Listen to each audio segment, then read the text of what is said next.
Hello students, welcome to our YouTube channel. आज के video में हम इनअफेक्टिव एयरवे क्लियरेंस जो नर्सिंग डायग्नोसिस है उसे डिटेल में डिस्कस करने वाले हैं, उसके ऊपर एनसीपी।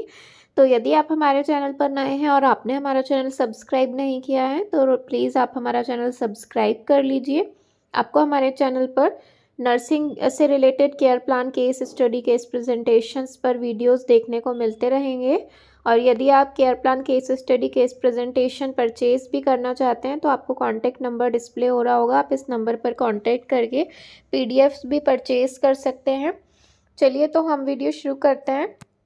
यहाँ पर आप देख सकते हैं नर्सिंग डायग्नोसिस में हमने यहाँ पर बनाया है पेशेंट का इनअफेक्टिव एयरवे क्लियरेंस के ऊपर। तो सबसे पहले जब हम असेसमेंट लिखते हैं, इसमें दो तरीके से असेसमेंट किया जाता है, सब्जेक्टिव डेटा और ऑब्जेक्टिव डेटा। सब्जेक्टिव डेटा में हम वह डेटा लिखते हैं जो हमारा पेशेंट हमें बता रहा है।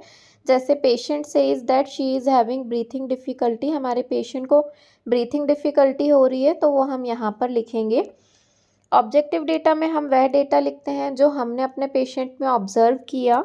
जैसे patient look restlessness, patient is having difficulty in breathing. तो हमारा पेशेंट रेस्टलेसनेस दिख रहा है, उसे ब्रीथिंग डिफ़िकल्टी हो रही है। जो चीज़ें हमने ऑब्जर्व करी वो हम ऑब्जेक्टिव डेटा में लिखते हैं। उसके बाद नर्सिंग डायग्नोसिस हमने यहाँ पे बनाया, ineffective airway clearance related to increased sputum production secondary to pneumonia. हमने निमोनिया के ऊपर एक पूरा डिटेल में केयर प्लान बनाया है। उसी में यहाँ पर हम लोगों ने इनअफेक्टिव एयरवे क्लियरेंस का जो नर्सिंग डायग्नोसिस बनाया था उसी को हम डिटेल में डिस्कस कर रहे हैं। एक्सेसिव स्पूटम का प्रोडक्शन हो रहा है जिसके कारण एयरवे जो है वो क्लियर नहीं हो पा रहा है। हमारा गोल यहाँ पे रहेगा to improve airway patency and clear airway. तो यहाँ पर हमारा गोल है कि हमें जो पेशेंट का एयरवे है उसे क्लियर करना है, जिसके लिए हम कुछ प्लानिंग करेंगे। जैसे to assess the vital sign of the patient for baseline data. तो हमने यहाँ पर प्लानिंग करी कि हमें पेशेंट के वाइटल साइन असेस करना है बेसलाइन डेटा लेने के लिए।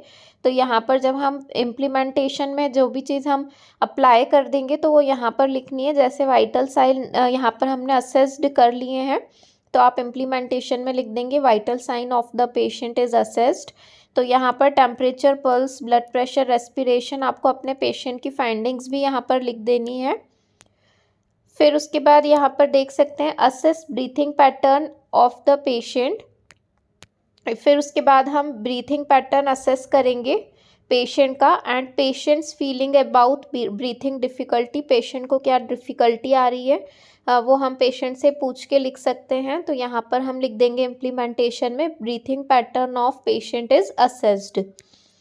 उसके बाद यहाँ पर हमने नेक्स्ट जो प्लानिंग की, provide vibration postural drainage 2 to 3 time a day. हम पेशेंट को पोस्चरल ड्रेनेज देंगे, वाइब्रेशनल पोस्चरल ड्रेनेज देंगे। तो इम्प्लीमेंटेशन में हम लिख देंगे vibration postural drainage is provided.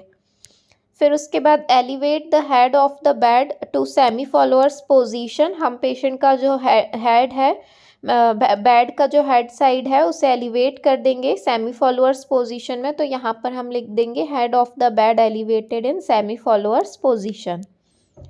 फिर उसके बाद encourage the patient for deep breathing exercise. हमें पेशेंट को डीप ब्रीथिंग एक्सरसाइज के लिए एनकरेज करना है और यहाँ इम्प्लीमेंटेशन में हम लिख देंगे patient is encouraged for deep breathing exercise.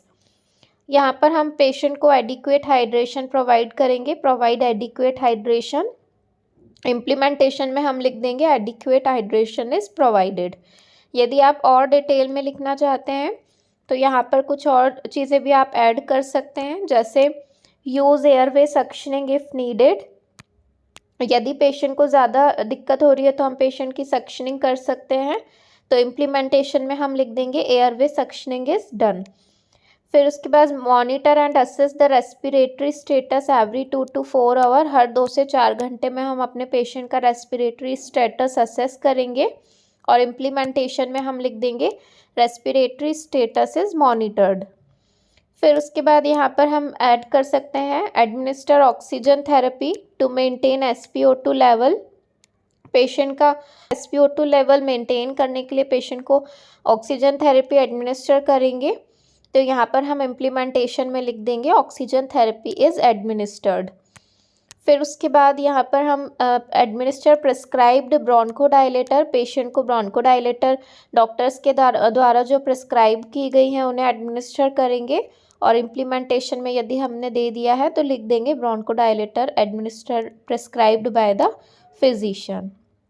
फिर इस तरीके से हम जो भी पॉइंट्स आपको ऐड करना है वो इसमें से ऐड कर सकते हैं। एंड लास्ट में हमें लिखना रहता है evaluation. Patient's airway cleared, patient successfully expel the secretion and begin breathing without difficulty. तो यहाँ पर हमने लिख दिया है कि पेशेंट का जो एयरवे है वो क्लियर्ड हो चुका है और पेशेंट जो है ईजिली जो भी सिक्रीशन है उसे एक्सपेल करके प्रॉपर ब्रीथ जो है वो ले पा रहा है, उसे कोई परेशानी डिफ़िकल्टी नहीं हो रही है ब्रीथिंग पैटर्न में। इस तरीके से आप लोगों को नर्सिंग डायग्नोसिस जो है इनफेक्टिव एयरवे क्लियरेंस उसे हमने डिटेल में डिस्कस किया है। आई होप आप लोगों को वीडियो पसंद आया हो। वीडियो पसंद आया हो तो प्लीज़ वीडियो को लाइक कर दीजिए, अपने फ्रेंड्स के साथ शेयर कीजिए। Thank you.